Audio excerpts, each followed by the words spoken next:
এত মজা করে রান্নাবান্না করি, খেলে অনেক খুশি হয়ে যায়। যদি একদিন রান্না খারাপ হয় তাহলে বদনামের ভাগীদার হতে হয়। তো আসসালামু আলাইকুম, সবাই কেমন আছেন? আলহামদুলিল্লাহ আমরা পরিবারের সবাই ভালো আছি। তো সবসময়ের মতো রান্নাবান্নার আয়োজন চলতেছে। কাটাকাটি করে নিয়েছি, ভাজাভাজি করে নিচ্ছি।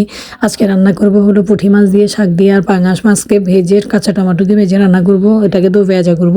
তাই তো বলতেছি কথা শুরুতে যে রান্নাবান্না স্বাদ করে রান্না করলে অনেক খুশি করে মজা করে খায়। আর যদি একটু একটু রান্না খারাপ হয় সেদিন সারা জীবনের বদনাম, যে কী রান্না করেছো, এটা ভালো হলো না কেন, এটা এইভাবে রান্না করে নাকি, এই রান্নাটা তুমি বুঝো না, রান্নাটা আজকে তুমি করতে পারলা না।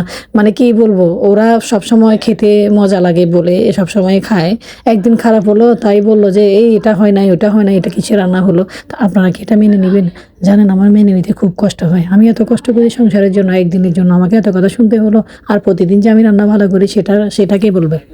আসলে এই কথাটা শুরুতে এই জন্য বলেছি, আমার হাজব্যান্ড আগের দিন আমি শাক রান্না করে খাওয়াইছিলাম, ওই শাকটা ওর অনেক মজা লেগেছে। আবার ওইভাবে আমাকে শাক রান্না করতে বলেছে। তো আমি বলেছি যে না, কালকের মতো আজকে রান্না করবো না, আজকে হলো পুঁটি মাছ দিয়ে হাতে মেখে আমি রান্না বসাবো। তো আমার হাজব্যান্ড আমাকে অনেকবার নিষেধ করেছে যে তুমি পুঁটি মাছ দিয়ে শাকটা রান্না করলে একদম ভালো হবে না, তুমি পুঁটি মাছ দিয়ে রান্না করো না, হয় চিংড়ি মাছ দিয়ে রান্না করো, না হয় অন্য কোনো মাছ টাছ দিয়ে রান্না করো, তাহলে বেশি মজা হবে। আমি ওর সাথে বার্গেটিং করে আমি বললাম যে না, আজকে আমি এটা পুঁটি মাছ দিয়ে রান্না করবো। আগে দেখতাম গ্রামে শাকটা কীভাবে হাতে মেখে রান্না করতো, অনেক মজা লাগতো, অনেক স্বাদ লাগতো। হয়তো আমি এটা ট্রাই করবো আজকে, দেখি রান্নাটা কেমন হয়। বিশ্বাস করবেন গাইস, আমি যখন এই শাকটা রান্না করেছি, আমার আসলে বয়সটা দিতে হাসি আসতেছে, এই কারণে খেতে যাওয়ার পরে দেখি যে এটা তিতার জন্য মুখে দেওয়া যায় না। পুঁটি মাছগুলো এত পরিমাণে তিতা ছিল, পুরো শাকটাকে তিতায় নষ্ট করে ফেলেছি।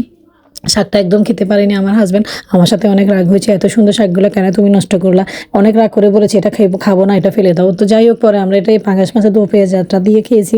আমার হাজব্যান্ড অতটা ভাত ভালোভাবে খেতে পারেনি, রাগ করেছে আমার সাথে। তো আসসালামু আলাইকুম, সবাই বাসা থাকবেন। Thanks for watching.